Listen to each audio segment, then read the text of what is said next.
It's good to see you here. When Christmas falls on a Saturday, you wonder who's going to show up on Sunday. Kudos to all those watching on television as well. Watching from home. You made it. Blessings upon you. This is the feast of the Holy Family of Jesus, Mary, and Joseph. It's a spectacular day. It's the church reminding us that God has sanctified insanity. Yeah, I'm talking about family life here. He has charismated the chaos. I can't think of any other alliterations, but alas. This is a great feast. It's a great feast because not only the sanctification of ordinary life,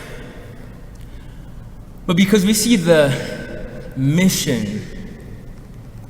Jesus spent 30 years at home, living the ordinary life, which none of us have ever lived an ordinary life. Jesus spent 30 years in that, just wasting his time. He was a procrastinator. No, of course not. Those were not wasted years. Jesus, our God, does not waste time. He wasn't just delaying his mission of preaching and sanctifying souls. He wasn't just scared of that. He wasn't waiting to become more mature in the appearance so that people respect a 30-year-old more than a 16-year-old. I don't know if that's true. Just people look at anyways. Jesus was doing something. One, he was modeling time well spent. The work, daily life, daily prayer, toil, fasting, abstinence. These things can actually have supernatural impact. This is part, I think you can argue that it is part of his work of redemption. That in his labor of salvation wasn't just the cross, though that was the climax. At home, he was showing us that he's revealing for us the invisible potency of Christian homes. He wasn't just modeling time well spent, he was working redemption and showing us that we are called to share in that. Everything can become holy and sanctified. Everything can bring about God's saving work. It's what I might call spiritual physics. Actually, maybe I stole that from somebody. Anyways, spiritual physics. In physics, natural physics, if you have an above ground pool, you hate grass, but if you jump into the above ground pool, water is going to go billowing out because that's physics. It's displacement of matter. There's only so much space. When your body takes up space, and that amount of that stuff will empty out water, etc. Spiritual physics is when you make an offering intentionally to do something for God's glory. It does something. You entrust things to God. You say, you take care of it. As the beautiful prayer of the Surrender Novena says, Jesus, you take care of it. And he does. Because he doesn't waste time. Our God is not inactive. He's not passive. He's very engaged. And if we ask him to bless our day-to-day life, he does. Again, one special moment for me, I was serving with the Missionaries of Charity, and I had the crazy wild blessing that I still can't believe it happened, but I had the blessing of going to India and working with Missionaries of Charity in Calcutta, where Mother Teresa started. And I'm wildly excited. I'm going to serve with the poorest of the poor. I'm going to be a hero. I'm I'm going to be picking up dying men and bringing them to care and saving lives. People are going to remember me. My first day on the job, the sisters handed me a bundle of sticks. This is not a joke, this is a true story. They handed me a bundle of sticks. The sticks are about this long, thinny little sticks. They're tied together with some little twine. And the sister just says, sweep the floors. And I just about laughed out loud. I don't know how I controlled myself. I was like, sister, this is not what I signed up for. This is not the stuff of heroes, okay? No, and then so meanwhile, I have to bend down because sticks are only this long, so I have to bend down to sweep. And while I'm sweeping, other people are dumping buckets of soapy water on the concrete floor. And I'm thinking to myself, this is stupid. This is a waste of my time. This is not what I came here for. I traveled from a very long ways, okay? And this is the most inefficient way of sweeping. Come on, at least tie a bigger stick to them, so you can stand up. I don't know, like there's a million of, I should have gone to Costco before coming here and brought you like a couple like industrial brooms at least. And I'm there I was angry. I got irritated. And this is ridiculous. And then all of a sudden I'm thinking about what the sisters and Mother Teresa, what a great hero. And then the words enter my mind. Do small things with great love. Mother Teresa had very little impact in the concrete things she did. Because for her, all she had was the person in front of her. Each person was Jesus for her at that moment. And she described it accurately. She said, my work is just a drop in the ocean. But without that drop, the world wouldn't be the same. And it's spiritual physics, because although it was just a little drop, because it had it was filled with the potency of spiritual grace, it unleashed a tremendous change in the whole world. And I'm there doing, sweeping in my agony, and it occurs to me, wait, I can do this with great love. And this wasn't like me. All of a sudden I just remembered the names of specific people that really weighed on my heart. Relationships that had fallen apart, and people who had been distant from the faith. And I just started to say, this is for Michael. This is for Tim. I'm not going to give you their names, but anyways, all of a sudden I was just filled with joy. That's spiritual physics, folks. Little things done for the glory of God in great love, it unlocks power, spiritual power. And it can make bitter things sweet.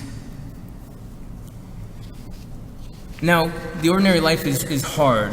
Family life is no joke. Here we have in the gospel, Joseph and Mary, who lose their child. Spend 3 days looking for him. Talk about chaos, anxiety, and ridiculousness. Come on, Jesus, we expected better of you. But there's something at play. Something was happening. But then Jesus, it says, submits himself in obedience to his parents. And Jesus advanced in wisdom and age and favor before God and man. There was spiritual potency being actuated by his obedience. Such a simple thing, just being obedient to daily tasks. Something was happening. What does it mean that Jesus advanced in wisdom and age and favor before God and man? I don't know. He was God totally, and he was human totally. But point is, God was doing something big. And Jesus truly became a hero for us in the truest, deepest sense. So the family life has the power of making heroes. I think of, actually, I was just, a friend of mine texted me a quote, a book he was reading. He's a married man, and I find great strength in my vocation talking to my married friends, because I think, whew, good thing I didn't do that. I feel better already.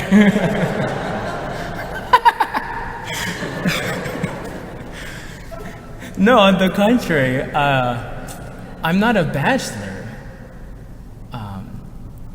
and I'm reminded of that every day. Balancing budgets, I didn't study how to do finances, and now I'm responsible for that. I don't have all this experience on how to handle extreme crises, doing tragic funerals for tragedies, the week of Christmas. Things that nothing could have prepared me for. And then I hear my friends who are married and I say, okay, I'm not alone in this. Nobody taught you guys how to do the budget for a family. Maybe some of you study that kind of thing. Nothing prepares you for holding your first child. Nothing prepares you for infertility.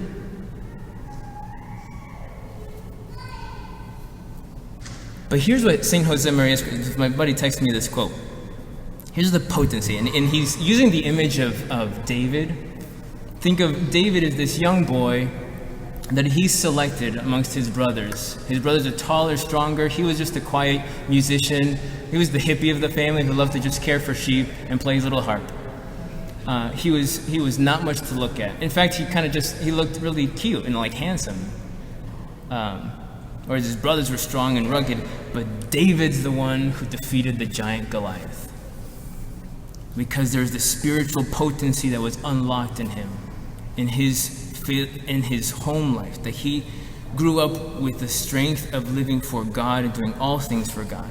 So, St. Josemaria Escrivá, quote, "With truly Christian families, we shall form men and women who will go out like David's and work to achieve the triumph of Christ in every aspect of human activity." That's part of the spiritual potency of family life. To unlock the triumph, to achieve the triumph of Jesus in every human activity. And he goes on, I quote, "And even a single home can do much. Give me Christian homes, and I shall no longer be frightened of the pagan streets. Give me Christian homes, and I shall not worry about the evil surrounding us on all sides. Give me Christian homes, and I shall cease to fear the current entertainments or the beaches. Give me Christian homes, and godless education will no longer terrify me. Your work is hard, but it is great work. And you are going to be criticized, you're going to be called hypocrites, you're going to be critiqued in every aspect of your spousal relationship. You're going to be critiqued and analyzed by your style of parenting. So I invite you to recall the words of one Theodore Roosevelt, whose words I think inspire me and should strengthen you as well on this Feast of the Holy Family. Theodore Roosevelt said, "It is not the critic who counts, not the man who points out how the strong man stumbles or where the doer of deeds could have done them better.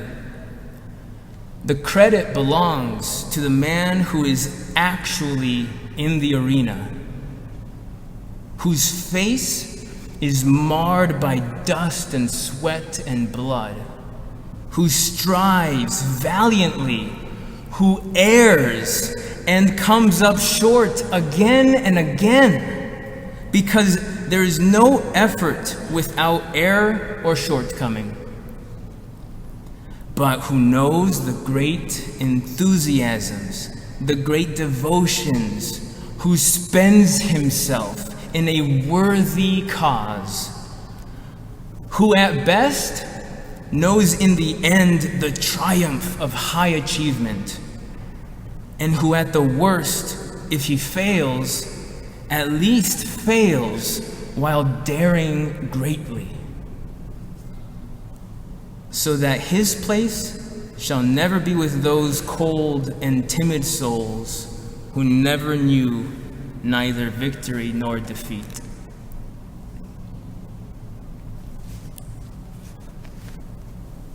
Pray with me that Jesus redeem everything. Because the fact is, Jesus can redeem even our mistakes. Redemption is that God can make things better than if I had never sinned. And on this cross, Jesus actually is just resting in his Father's arms as he showers upon the world his redeeming grace, which was strengthened here on earth through a holy family.